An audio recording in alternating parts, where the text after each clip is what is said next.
শেষে বক্তৃতা দিলে যদি লোকজন না থাকে এলাকা চাইছিল আগিয়ে দিয়ে ফেলতে, এই সুযোগ দেওয়া হবে না।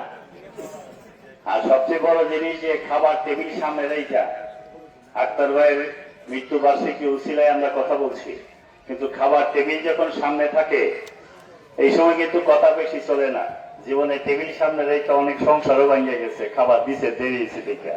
সুতরাং আমাদের ওই টেনশন আছে, যা কথা বাড়াবো না। আমাদের সঙ্গে আমি সাধারণ সম্পাদক বলছি তাড়াতাড়ি শেষ করতে হইব, আমাদেরও ক্ষুধা লাগছে। যাক, উপস্থিত সভাপতি আপনাদের হোসেনপুরের মানুষের ইমাম, কথাটা কি বেশি বলে ফেললাম? ইমাম শব্দটার অর্থ হয়েছে নেতা। সুতরাং আমি তো আরবি ভাষায় যদি বলি তাহলে বলতে পারি হোসেনপুরের জনগণের ইমাম। আমাদের আক্তার ভাই ছিলেন কিশোরগঞ্জের সবচেয়ে জনপ্রিয় ইমাম মানুষ, সবচেয়ে জনপ্রিয় নেতা। সুতরাং ইমাম শব্দটা নিয়ে যেন কোনো ব্যাখ্যা আবার না আসে। আমাদের সালাউদ্দিন ভাই ওই দিন বক্তৃতাতে বলছিলেন যে আমাদের ইমাম, আমাদের রাজনীতির ইমাম তারেক রহমান সাহেব। কিছু দল দেখলাম এটা নিয়ে খুব ট্রল করতেছিল। এই ভদ্রলোকটা জানে না ইমাম শব্দের অর্থ কি। ইমাম শব্দের অর্থ আরবিতে এটাকে নেতা বলেন। সুতরাং সেটা যদি আমরা আরবিতে বলি ইমাম বলতে হবে, ইংলিশে বললে লিডার বলবো, বাংলাতে বললে নেতা হবে। সুতরাং আমি যদি বলি যে হোসেনপুরের মানুষের আমাদের রাজনীতির দলের ইমাম জহির ইসলাম মবিন, সেটা কি অন্যায় হবে? কারণ উনি তো দলের আহ্বায়ক। আর আমাদের কিশোরগঞ্জের সাব ইমাম, সেকেন্ড ইমাম আমাদের জনাব মাজহারুল ইসলাম সাহেব, উনি একটু সাধারণ সম্পাদক, সভাপতি হচ্ছে প্রেস ইমাম।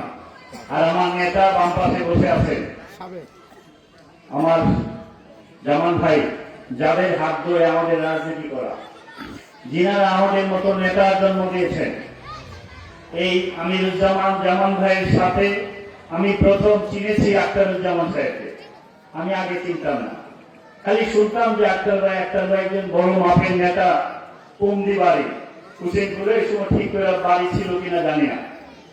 আমি চিনেছি 1984 সনে, 84 না 85 সনে ম্যাডাম আসলেন, বেগম খালেদা জিয়া আসবেন স্টেডিয়ামের মাঠে। আমি তখন ছোট্ট ছাত্র নেতা। স্টেডিয়ামের মাঠে আমরা কিছু মানুষজন ঘোরাফেরা করতেছি, ম্যাডামও চলে আসার সময় হয়ে গেছে।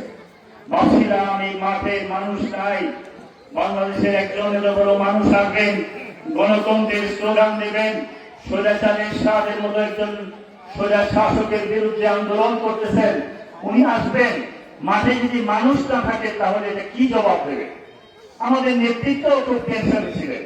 জামান ভাই পাইচারি করতেছিলেন, মাদক ভাই পাইচারি করতেছিলেন, আমাদের নেতা তখন আমিরুদ্দিন আহমেদ সাহেব, উনিও বারবার পাইচারি করতেছিলেন, কিন্তু বারবার ওনারা কানাকানি করতেন।